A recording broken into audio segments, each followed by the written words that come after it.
gerçekleştirecekler. Ahmet, önce bu fotoğrafı, görüntüleri bir değerlendirelim. Arkadaşlar, görüntü hazırsa bir verelim. Evet, bu fotoğraf ilk karelerden ilk görüntü bu. Şimdi bu fotoğraf veya görüntülerle ilgili yani konuşabileceğimiz, yorumlayabileceğimiz çok şey var ama önce istersen Münih Güvenlik Konferansı'ndan biraz söz etmek, bu platformdan biraz söz etmek ve bunun üzerinden bunları değerlendirelim. Şimdi bu 62. Münih Güvenlik Zirvesi veya konferansı yılda bir oluyor zaten ve buraya sen de az evvel bahsettiğin gibi bu sene 120 ülkeden 60'tan fazla lider katılıyor. Yani bazıları başbakan, bazıları devlet başkanı, dışişleri bakanları katılıyor. Mesela NATO Genel Sekreteri katılıyor. Avrupa Komisyonu Başkanı katılıyor bu sene. Amerika Dışişleri Bakanı Marco Rubio katılıyor ki biraz önceki görüntülerde gördük zaten. Suriye heyeti ve Kürt ve Suriye heyetiyle birlikte görüştü. Çin Dışişleri Bakanı katılıyor. Rusya'dan zannedersem bu sene kimse katılmıyor. Eskiden Rusya'da katılıyordu. Rusya Dışişleri Bakanı da ama bu Ukrayna meselesinden dolayı onlar gelmiyor kaç senedir. İran davet edilmedi. İran davet edilmedi. Ama Şah'ın oğlu galiba. Şah'ın oğlu Rıza Pehlevi de geliyor. Aslında İran bağlamında baktığımızda o da enteresan bir şey. Yani bir herhangi bir siyasi sıfatı yok ama hani bu rejim devrilirse bunun yerine kim gelecek şeklindeki tartışmalarda onun da ismi geçiyor. Zayıf bir ihtimal. Ama davetli yani sonuçta bu bir bağımsız bir vakfın ama Almanya devletine bağlı bir organizasyonun tertiplediği bir forum. Fakat Almanya devlet olarak buna ev sahipliği yapıyor ve Münih'te oluyor ve dolayısıyla aslında dünya sisteminin içerisinde olan bütün yapılar yani gerek devlet ve devlet dışı yapılar buraya geliyorlar. Tabii çeşitli akademisyenler de geliyor. Mesela bu sene 1200'den fazla kişi akredite olmuş. Geliyorlar işte çeşitli forumlar, paneller yapılıyor Erdal.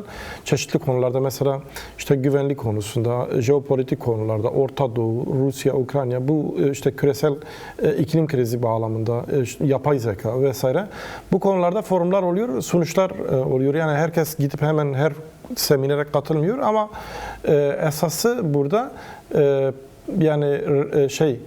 forumlar, seminerler, konferanslar dışındaki görüşmelerdir. Yani çünkü bir network oluşturuluyor orada. Yani insanlar geliyor kendi devleti adına işte ilişki geliştiriyor. Sonra o ilişkiler kurumsallaşıyor. Böylece devam ediyor.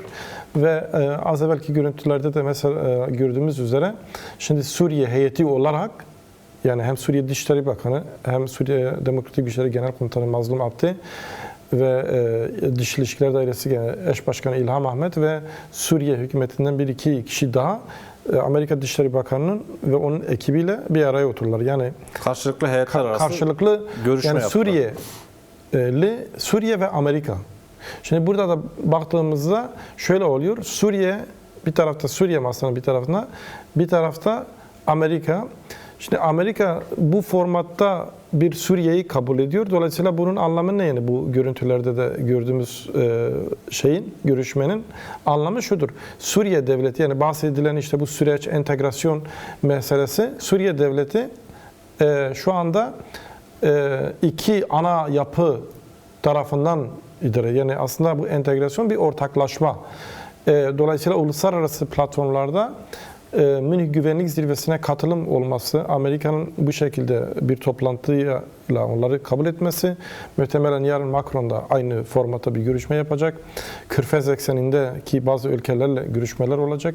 Duyduğumuz kadarıyla Avrupalı başka yetkililerle de görüşme olacak. Yani burada Kürtler, Suriye Demokratik Güçleri, Özerk Yönetim ve Şam'daki geçici hükümeti Suriye devletini temsil ediyorlar. Böyle bir kabullenme var. O açıdan bence hem Suriye için hem özerk yönetim için ve hem de genel anlamda da Kürtler için önemli bir gelişmedir diye düşünüyorum. Bu fotoğrafı arkadaşlar bilir misiniz? Mazlum Abdi, İlham Ahmet, ABD Dışişleri Bakanlığı'yla Marco Rubio'yla. Macron'la Rubio'da aynı görüntüde, aynı karede. Şimdi bu Kürtler açısından, Rojava açısından değerlendirirsek neler söylenebilir? Çünkü meselenin hem güvenlik boyutu var. Adı üstüne yani güvenlik konferansıdır. Dünya güvenliği, istikrarı konuşulurken Kürtler bu denklem dışında tutulmuyor. Hatta Rojava, SDG önemli bir partner olarak görülüyor. Yani bu birinci mesaj bu. Bir diğeri de meselenin siyasi boyutu var. Yani Rojava, dolayısıyla Rojava'daki Kürtlerin haklarının kabulüyle ilgili de Rojava-Şam arasındaki anlaşmanın kabulü veya uygulanması için de bunun bir önemli adımı var. Diplomaside de artık Rojava bir üst seviyede temsil ediyor, kabul görüyor diyebileceğimiz bir durum mu? Şimdi biraz 6 Ocak saldırısıyla birlikte bu süreci değerlendirmek lazım ki yani 6 Ocak'tan itibaren nasıl bir resim ortaya çıktı ve şu anki bahsettiğimiz resim bize neyi söylüyor? Yani yan yana getirmek lazım parçaları.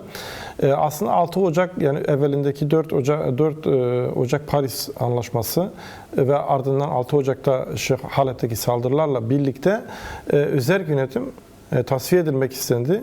Yani Suriye'de daha evvel Amerikalı temsilci Tom Barak'ın söylediği gibi tek bir merkeziyetçi Ahmet El-Şara ve ekibinin domine ettiği bir Suriye tasarlanıyordu. Ve bununla birlikte işte Kürtler de gelip adeta buna eklensin, teslim olsun, bireysel katılım yapsın şeklinde bir takım dayatmalar vardı. 18 Ocak Anlaşması'nı hatırlıyoruz değil mi? Yani o 18 Ocak Anlaşması'nın çerçevesi öyleydi.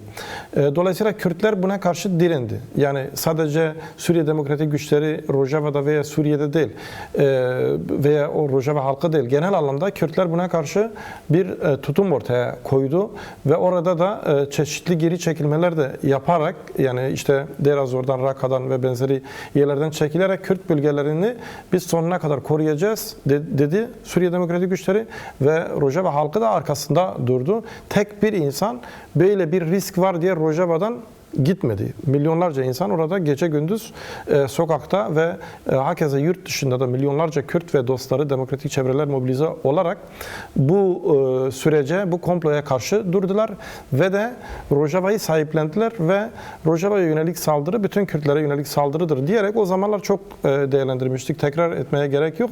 Burada bir şey kırıldı. Yani öyle Kürtlerin devre dışı bırakılması, Suriye Demokratik Güçlerin devre dışı bırakılması, onların görmezden gelinerek yeni bir Suriye'nin dizayn edilmeyeceği görüldü. Bana göre bu Münih zirvesine katılım ve bu kabuller yani bu toplantılar bunun bir sonucudur. Yani bu direnişin, bu mücadelenin bir sonucudur. Uluslararası güçler şunu gördüler ki Suriye'de Kürtleri dışlayarak ve Kürtlere yönelik saldırı yaparak üstelik bir de yeni bir Suriye dizayn edilemez. Çünkü şu anda arzuladıkları şey yeni bir Suriye'yi dizayn etmek, Suriye'yi ayağa kalkındırmak yani öyle söylüyorlar.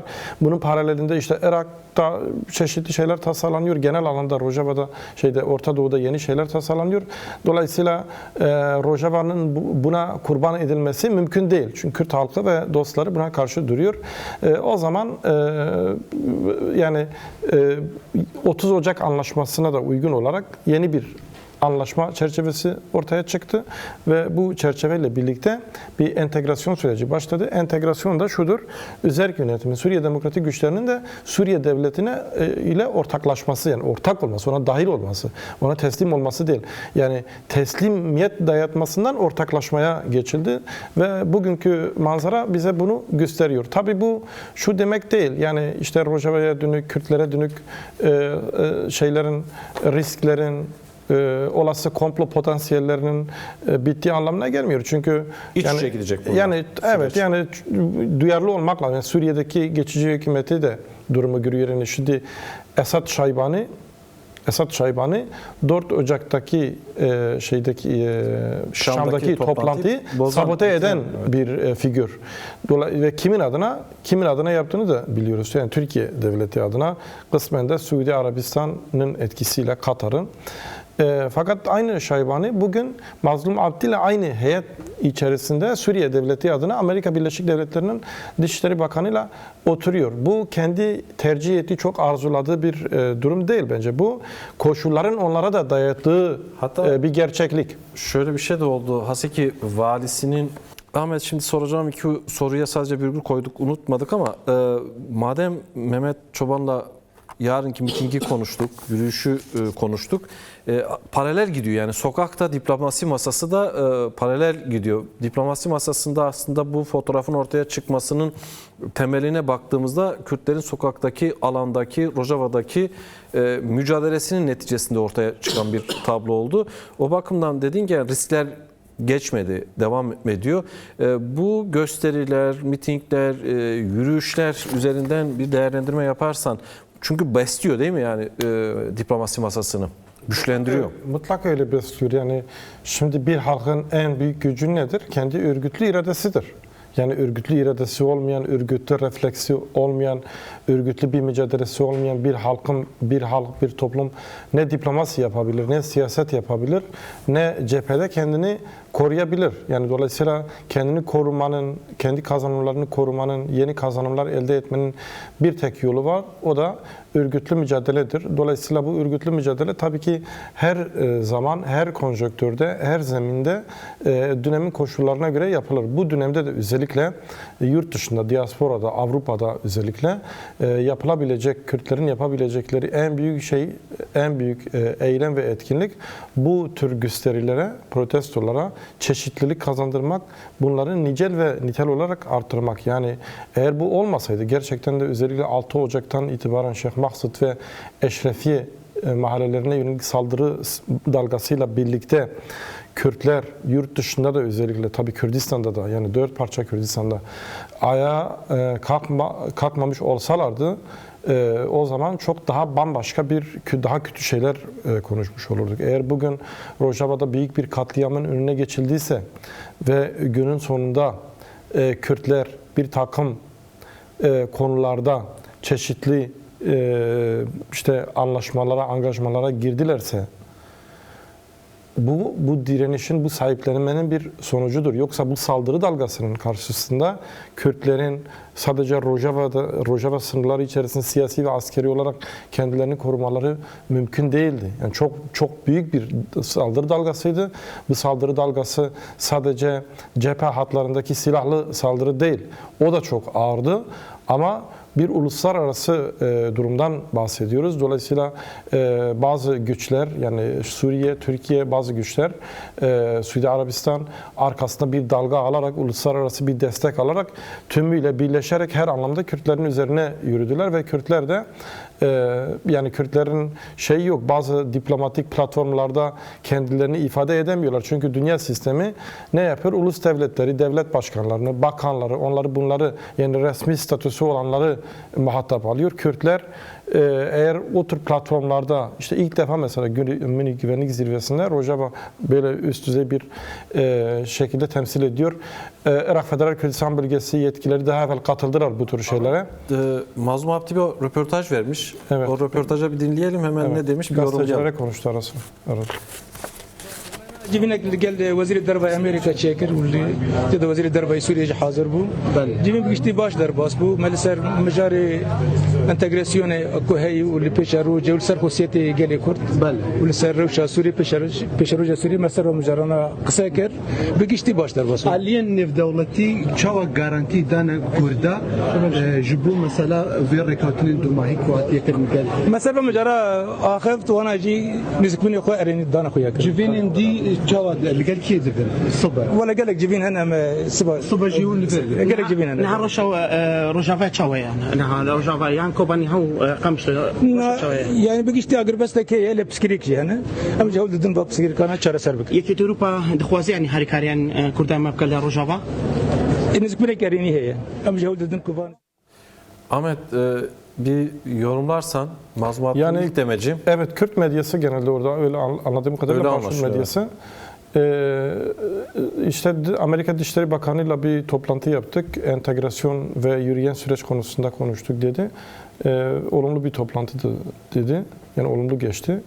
Suriye Dışişleri Bakanı da hazırdı. Onu da vurguladı ve yarın da bazı görüşmelerimiz, toplantılarımız olacak dedi. Gazeteci yarın da burada mısınız dedi. O da evet dedi. Rojava'da şu anda durum nedir şeklinde bir soruya da Rojava'da bir ateşkes var. Devam ediyor. Entegrasyon süreci de devam ediyor. Fakat bazı sorunlar da var. O sorunları sonlandırmaya çalışıyoruz dedi. Şimdi belli ki daha fazla açıklamalar gelecek. Yani görüşmeler oldukça daha fazla açıklamalar gelince üzerine daha rahat konuşacağız ama artık bu noktadan geriye dönüş olmadığına doğru göre ileriye bakacağız. Türkiye faktörü burada. Yani sürekli Mazlum Abdi başta olmak üzere Rojava heyeti uluslararası platformlara katılmak istediği zaman veya davet edilmek istendiği zaman Türkiye veto koydu. Cenevre'de bunu gördük. Paris'te aslında bu formatta taraflar Rojava ve Şam toplantıları Paris'te sürdüreceklerdi. Buna veto koydu Türkiye. Örnekler Amerika Birleşik Devletleri'ne sürekli Mazlum Abdi gidecek, şu olacak, bu olacak denildi ama Türkiye'nin vetoları burada belirleyici oldu. Bu defa veto koymadı mı, sessiz kalmayı mı tercih etti ya da Türkiye'nin vetosuna rağmen mi bu tablo ortaya çıktı? Şimdi Türkiye'nin normalde Türkiye Dışişleri Bakanı veya genelde Hakan Fidan da bu şeylere katılıyor. Eskiden MİT Başkanı iken de İbrahim Kalın da bu sene akredite yaptılar mı, gelecekler mi, gelmeyecekler mi bilmiyorum. İlginç bir durum olacak tabii eğer gelirlerse. Ama Türkiye'nin bu ziyarette yani şu anda Mazlum Abdi ve İlham Ahmet'in Münih'te... Bu arada Türkiye delegasyonuna baktığımızda Dışişleri Bakanı yok, Savunma Bakanı yok. Sadece Savunma Normalde Komitesi Dışişleri Bakanı var. Bir önceki ne Akar'dı? Hulusi Akar var. Hulusi Akar. Evet. İbrahim Kalın olduğu söyleniyor ama henüz tam teyitli... İbrahim Kalın olabilir çünkü bu güvenlikle Orada şeyle ilgili... Bir de Erdoğan'ın güvenlik danışmanı var. Çağatay bilmem ne. Evet. Yani normal geçen sene Hakan Fidan mesela burada bir sunum yaptı. Bir seminerde de konuştu. Ve orada hatta Neçirvan Barzani ile de görüştü geçen sene. Yine Savunma Bakanı hakeza. Şimdi Türkiye'nin neticede Türkiye'nin Mazlum Abdi ve İlham Ahmet'in orada bulunuyor olmasını çok benimsediğini yani çok bu durumdan hoşlandığını düşünmüyorum. Yani Türkiye'nin bundan çünkü bu aslında çok gizli de tutuldu. Yani bu ziyaret çok gizli de tutuldu. Çünkü normalde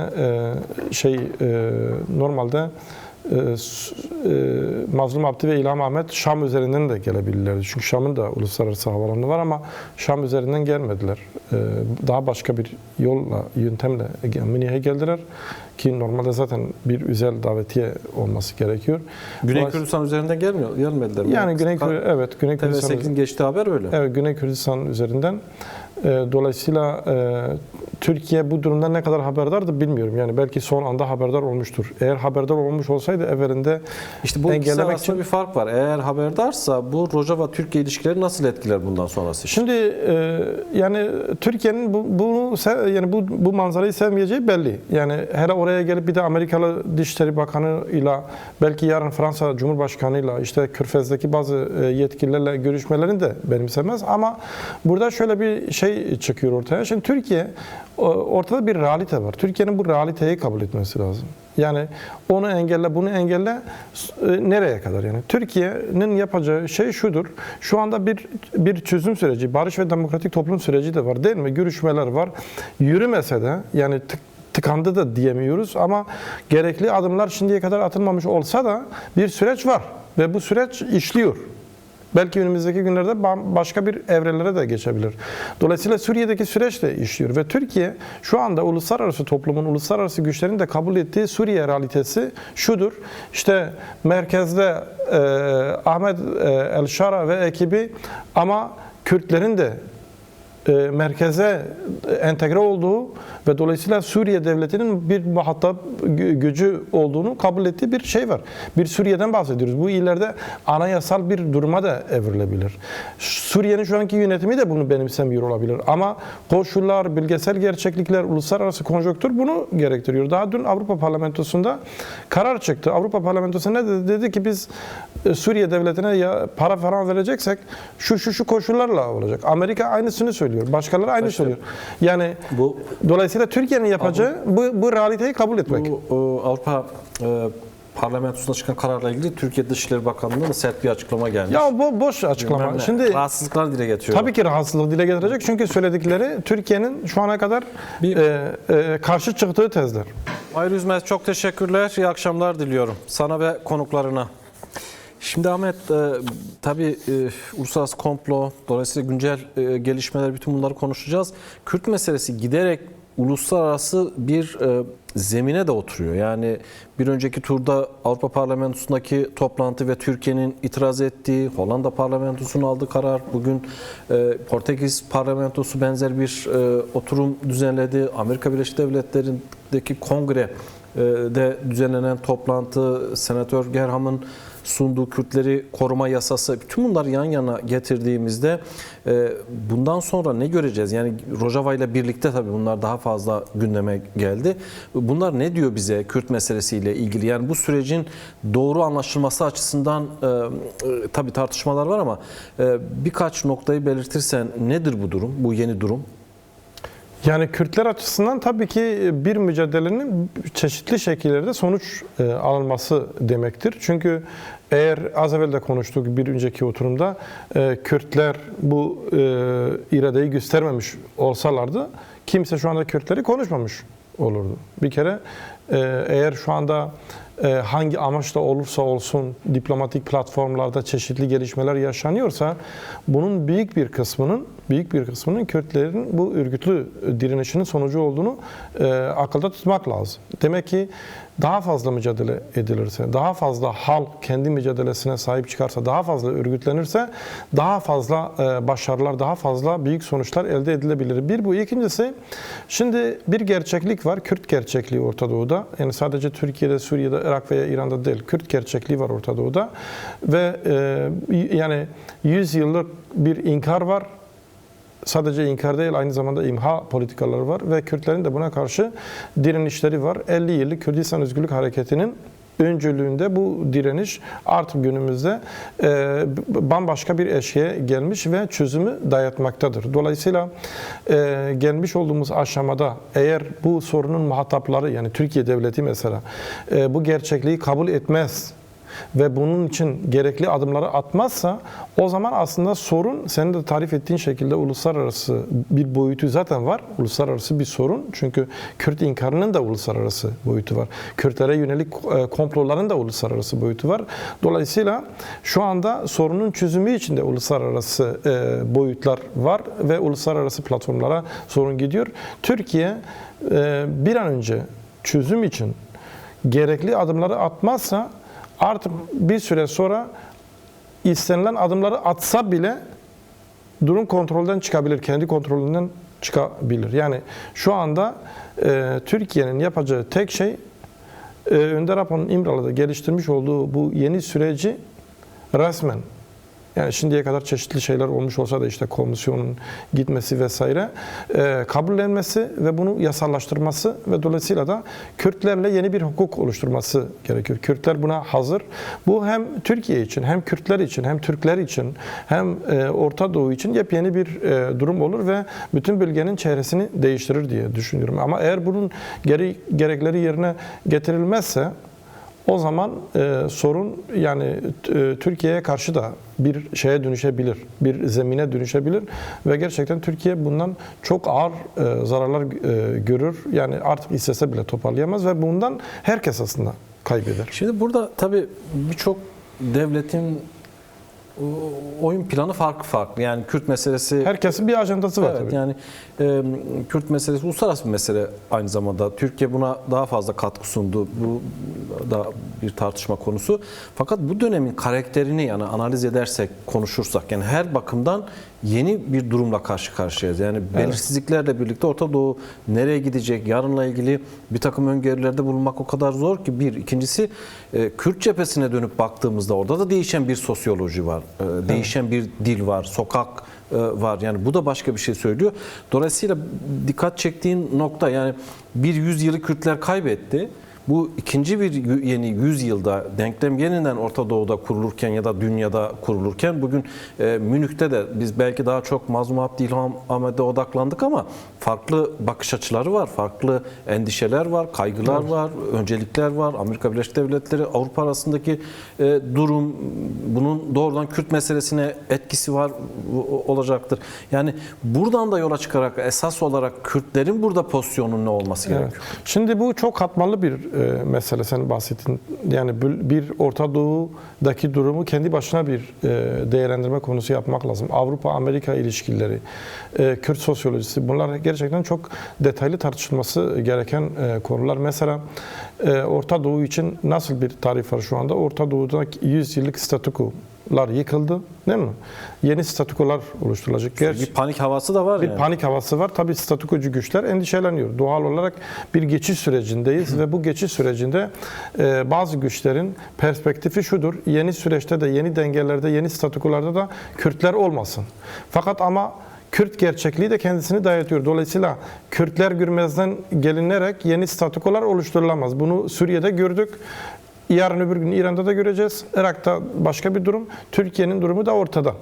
Yani dolayısıyla önümüzdeki süreçte Orta Doğu ile ilgili plan yapan gerek Orta Doğulu güçler ve gerek uluslararası güçlerin herkesin bunu hesaplaması gerekir ki Kürtler olmadan, yani Kürtler dışlanarak, Kürtler göz ardı edilerek, görmezden gelinerek yeni denklemler oluşturulamaz. Yani Kürtler de bu gücünü bir kere görmeli. Yani Kürt halkının böyle bir gerçekliği var. Evet, Kürtler sonuçları şekillendiremiyor olabilir. Yani güçleri buna yetemiyor olabilir. Fakat Kürtlere rağmen bazı sonuçları şekillendirmek de mümkün değil. Oyun bozma gücü Evet, var. İşte Rojava yani- örneğinde olduğu gibi. Evet, aynen öyle. Şimdi bir bu. İkincisi, Avrupa, Amerika, mesela ben bugün bu Münih Güvenlik Zirvesi'nin çeşitli şeylerini, çünkü bunların sitesi var, orada online veriliyor. Yani bu toplantılar falan Doğru. kapalı kapılar ardında oluyor ama seminerler falan kamuoyuna açık.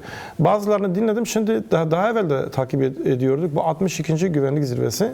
Mesela geçen seneki toplantılar hatırlıyorum, daha çok Ukrayna, bir Rusya. şeyin gelişi, Evet. Trump'ın yeni göreve gelişiyle birlikte NATO meselesi, NATO'nun geleceği ne olacak şeklinde tartışmalar vardı. Şimdi bugünkü tartışmalar mesela, tabii bu güvenlik zirvesinin, yani bu konferansların bağlayıcı bir yanı yok, onu da söyleyelim. Yani orada alınan kararlar devletleri falan bağlamıyor. Konferanslar sonuçta. Bugünkü ama tartışmalar pratikleşirse mesela aslında Avrupa Birliği diye bir şey kalmıyor.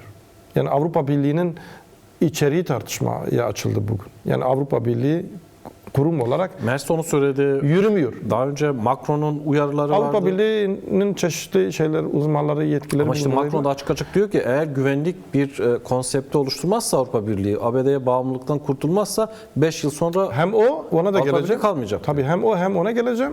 Hem de yani Avrupa'nın kendi içinde, yani göçmen meselesi, ekonomik sorunlar, Rusya tehdidi falan onların tabiriyle, işte mesela oturumlar, iltica yasaları, bir sürü boyutu var. Yapay zeka, şu bu falan. Yani aslında dünya yeniden formatlanıyor. Avrupa Birliği de yeniden Evet, formatlanıyor. belki en NATO da doğru yeniden bu. formatlanıyor. Amerika Birleşik Devletleri zaten kendi ulusal güvenlik stratejisini açıkladığında bunu 33 sayfalık bir belgeyle dünyaya duyurdu. Dolayısıyla önümüzdeki süreçte şuna tanık olacağız. Amerika ve Avrupa şimdiye kadar bir bloktu, değil mi? Yani bir eksen şeklinde hareket ediyorlardı ve NATO şemsiyesi altında ve güvenlik mimarisi daha çok Amerika tarafından dizayn ediliyordu. Amerika diyor ki ben şimdi yokum diyor. Olmayacağım. Yani bunun işte getireceği bazı sonuçlar var. Almanya, Fransa ve İtalya öncülük ederek, işte İngiltere Avrupa Birliği'nden ayrıldı biliyorsun. Yani İngiltere'nin pozisyonu değişik, yani kendi başına bazı konularda bir eksen gibi hareket ediyor. Bazı konularda Amerika'yla, bazı konularda da birlikte, Avrupa Birliği ile birlikte. Şimdi Fransa, İtalya ve Almanya yeni bir Avrupa Birliği dizayn etmeye çalışıyorlar. Bu konuda ne kadar başarılı olurlar onu bilmiyoruz ama önümüzdeki süreçte böyle bir tartışma var. Diğer yandan şimdi Orta Doğu'yu değerlendirirken Erdal, Orta Doğu'da şöyle bir şey var. Geçenlerde burada da konuştuk medya haberde. Bizim medyamızda haber de oldu. Şimdi Şam'da bir toplantı yapılmış. Aslında bu toplantı, bu 6 Ocak'tan itibaren konuştuğumuz bütün konuları teyit eden bir durum. Saddam'ın kızı ve eski subaylarının gidip Ahmet El-Şara ile orada Ürdün ve İngiliz istihbaratı ve Amerika'nın bilgisi dahilinde toplantı yapmaları ve Irak'ta 25 bin kişilik bir yeni ordu kurma çalışmaları yeni bir Orta Doğu fotoğrafı. Yani işte Suriye nasıl Sünni şekil. Herkes yeni duruma göre pozisyon alıyor. Tabii yani yani şu anda nasıl ki Afganistan'da Amerika 20 yıl mücadele etti, savaştığı ülkeyi Taliban'la anlaşarak geri çekilip ülkeyi Taliban'a teslim ettiyse, Suriye'yi nasıl HTŞ'ye teslim edip ama aynı zamanda Suriye Demokratik Güçleri ve Kürtlerle dengelemeye çalışıyorsa, göz ardı edemez yani Kürtlerin örgütlü mücadelesinden kaynaklı. Irak'ta da eski Saddamcıları, eski IŞİD'çileri ve Sünni bir takım bazı odakları bir araya getirip yeni bir Irak dizayn etmeye çalışıyorlar. Bu tabii ki yepyeni bir durum. Bu Kürtleri de ilgilendiriyor. Yani Tom Barak'ın işte Irak'ta federal sistem işlemez diye açıklaması da bunun işareti. Dolayısıyla bu neyi ilgilendiriyor? Bu önümüzdeki dönemde senin işte sorduğun soruyla bağlantılı olarak Kürtlerin bu yeni durumu görerek yeni hesap yapmaları, yeni plan yapmaları ve yeni Kürt sosyolojisinin de buna göre mobilize edilmesine bağlı. Bu nokta önemli. Şundan dolayı önemli.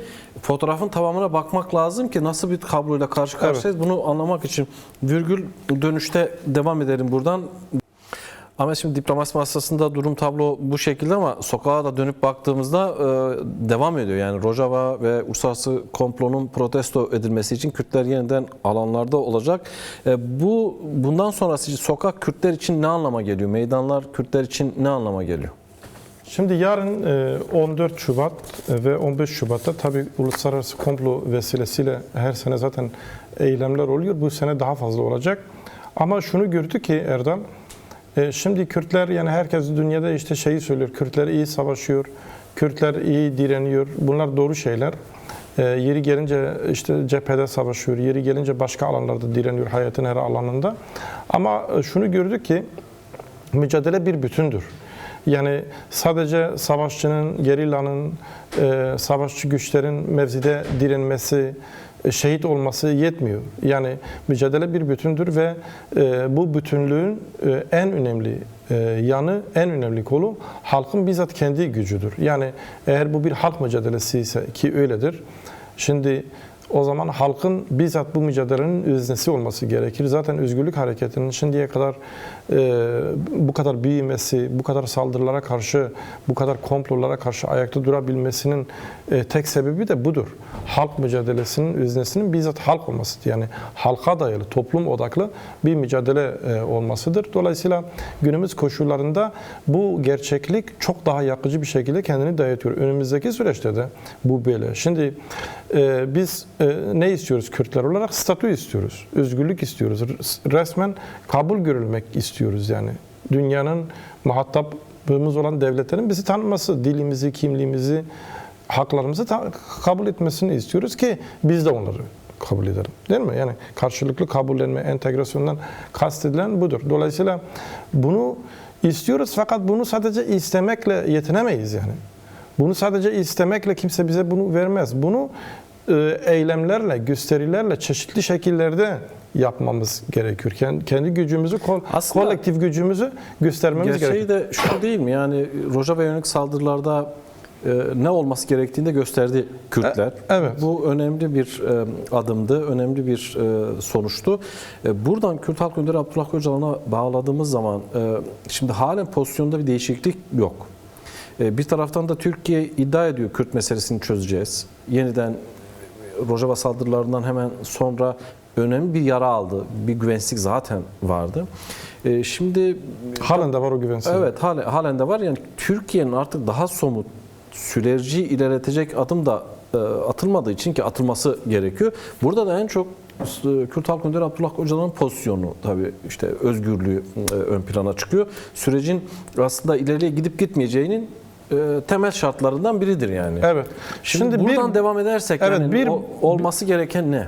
Bu yani Kürt halkının, Kürt toplumunun talebi net bu konuda. Önder Apo'nun İmralı sisteminin dağıtılması. Fiziki özgürlüğü. Yani şu görüşme oldu, bu görüşme oldu falan tamam şimdiye kadar bunların olması önemli. Ama bunun çok fazla aşağıya çekilecek bir şey yok yani. Süreci de ileri götürmüyor yani. Önder Apo'nun içinde bulunduğu İmralı sistemi dağıtılmalı. Ve zaten anlamsızlaşmış yani. Devlet zaten gidip görüşüyor. Yani uluslararası komplo boşa çıkarılmış. Fakat uluslararası komplonun boşa çıkmış olması henüz işte İmralı sisteminin dağıtıldığı anlamına gelmiyor. Ya da bir takım görüşmelerin olması, heyetlerin gidip gelmesi. Dolayısıyla bunun formülasyonu nasıl olur bilmiyorum. Yani bu da tartışmaya açık bir konu. Yani muhatapları bunu konuşurlar. Yani mesela Önder Apo işte geçenlerde Medya Haber TV'de Sayın Duran Kalkan'ın programı çıktı. Yani Önder Apo'nun fiziki özgürlüğü serbest çalışır, hareket edebilecek şekilde bir tarifi oldu. Kürt Özgürlük Hareketi'nin daha önce de benzer tarifleri olmuştu. Bir bu. İkincisi, şimdi pratik olarak da Türkiye bir kere sorunu çözdük falan, bak işte böyle yaptık falan, sanki bir yani minnet taslamasına gerek yok. Somut adımlar gerekiyor. Yani bu da mecliste çeşitli entegrasyon yasaları talep ediliyor. Bunların olması lazım. Yani Kürt hareketinin, Kürt özgürlük mücadelesinin her boyutuyla yasallaşması ve Önder Apo'nun tanımıyla Kürtlerin yasallaşması. Yani kanunileşmesi. Çünkü Kürtler şu anda yasa dışı bırakılmış. Dolayısıyla Kürtler yasa dışı bırakıldığı için Kürtlerin bütün talepleri ve hakları yasa dışı bırakılmış. Konuştuğunuz platformlarda da bu nedenle dışlanıyorlar. Evet. Dolayısıyla Kürtler yasallaşırsa zaten hakları da talepleri de yasallaşır ve bu devlet içinde bir tehdit oluşturmaz. Tam tersine Türkiye devletini de güçlendirir ve bir şey daha, bir somut adım daha, mesela Suriye, Rojava'yı onlar çok gündeme getirdi. Al buyur, işte Münih'te dünyanın en güçlü devleti Amerika kabul ettiğine göre sen de otur Kürtlerle otur, kabul et. Yani şimdi Mazlum Abdi ve İlham Ahmet Ankara'ya gidip Türkiye yetkililerle görüşüp işte sorunları bir masa etrafında konuşurlarsa bu Türkiye'yi küçültmez ki. Bu Türkiye'yi zayıflatmaz. Şimdi bir de Ahmet, şöyle bir şey var. Yani herkes kendi görüşünü söylüyor. Kürt Halk Önderi Abdullah Öcalan görüşlerini söyleyemiyor. Evet. Engelleniyor. Yani ve onun adına işte şöyle dedi, bilmem ne dedi şeklinde herkes de konuşuyor. Yani evet. Şimdi buranın da düzelmesi gerekiyor. Bir de bir itibar suikastine dönüştürülüyor. Yani bir taraftan tecrit uyguluyorsunuz. Görüşlerin kamuoyuna ulaşmasını engelliyorsunuz. Gazetecilerin gitmesini engelliyorsunuz. Oysa süreç başladığında birinci şartlar ve koşullardan biri şuydu. Kendileri de kabul etmişti. İletişim önündeki engeller kaldırılacak. Yani hem örgütlü hem İletişim halkın önündeki engeller nedir? Mesela Önder Apo'nun istediği zaman topluma, halka hitap etmesi. Evet. Kendi arkadaşlarına, kendi hareketine, kendisine inanan kitlelere hitap etmesi. Hatta inanmayan. Evet, yani Türkiye kamuoyuna seslenmesi gerekiyor. Türkiye kamuoyuna, yani zaten topluma hitap etmesinden kastedilen bu yani. Herkes onun adına konuşuyor. İşte bir takım şeyler, iddialar, spekülasyonlar ortaya atılıyor. Karalama kampanyaları var ama kendi konuşamıyor. Tabii burada bizim de eksikliğimiz var. Kürt medyası, genel anlamda Kürtler var. Bizim de eksikliğimiz var. Çünkü Önder Apo'nun birçok konudaki yani mesela Suriye konusu, Rojava konusu, Kürtlerin Orta Doğu'daki durumu, Türkiye ile ilişkiler, Kürtlerin ne istediği, nasıl bir statü talep ettiği konusundaki görüşleri aslında çok net. Yani bir kere de değil, binlerce kere dile getirilmiş. Hem görüşmelerde dile getirilmiş hem kendi kitaplarında var. Bizim de bunu topluma aktarma yetersizliğimiz var. Bu konuda yani geçenlerde de konuştuk yine başka bir programda burada. Bu konuda bizim de bir öz eleştiri vermemiz gerekiyor. Yani özellikle son Ocak ayıyla birlikte Önder Apo'ya yönelik karalama kampanyası, yani bu belirli odaklar tarafından yapılıyor. Ama biz bunlar düşmanlık yapıyor. Biz bunlara siz niye böyle yapıyorsunuz, ayıp ediyorsunuz falan diyemeyiz. Çünkü bir görüş, bir eleştiri değil ki karşıdan bir şey söylüyorsun. Evet, onların bu, görevi budur. Yani düşmanlık yapıyorlar ve ne yazık ki bunlara kulak kabartan çeşitli çevreler de oluyor. Şimdi dolayısıyla biz Önder Apo ile ilgili hakikati topluma yeterince aktaramadık. Bu konuda yani bu konuyu uzatmak istemiyorum ama bir öz eleştiri gerekiyor. Yani bizim bu konuda kendimizi de eleştirmemiz gerekiyor. Bir bu. İkincisi, şimdi Önder Apo ile ilgili mesela diyelim ki devletin şimdiye kadar 10 yıllarca oluşturduğu bir algı var, değil mi? Yani Türk toplumunda işte Karadeniz'de, İç Anadolu'da, orada burada falan, senin de az evvel söylediğin gibi. Yani mesela Önder Apo gerçekten Kürt ve Türk halkları için nasıl bir hukuk öngörüyor? Yani Kürtlere, Türklere bakış açısı nedir? Türkiye'nin geleceğine ilişkin, Türklerin ve Kürtlerin ve diğer halkların bir arada yaşaması için ne düşünüyor?